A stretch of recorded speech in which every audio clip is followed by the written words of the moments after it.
The 2021-22 budget allocated for public investments is about $64 billion. That's a 46% increase than the year before. Nearly half this amount is spent on infrastructure and transport projects, while big portions are channeled to health, education, and social welfare programs. But they all share one aspect, which is to go green. Egypt was the first country in the Middle East and North Africa to tap into green bonds, with $750 million in 2020. It's planning to issue about $2 billion in 2022 to finance eco-friendly projects such as the monorail, solar and wind energy, and water treatment plants, as the country prepares to host the COP27 meeting at the end of the year. Egypt is also resorting to Islamic Sharia law-backed sukuk bonds as a promising form of funding, with international sukuk issuances worth $180 billion in 2021 and growing 10% year-on-year.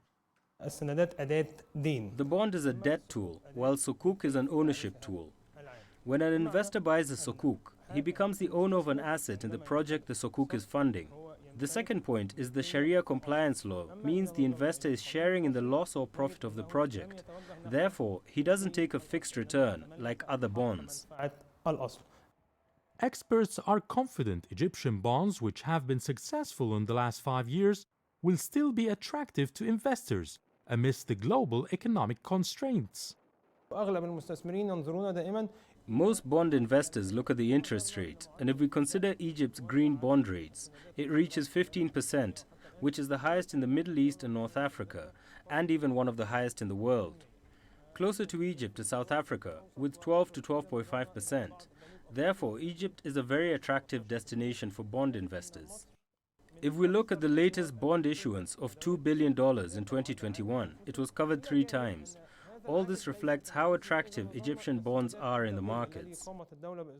The last 8 years saw Egypt's public investments thrive 7-fold to total $261 billion.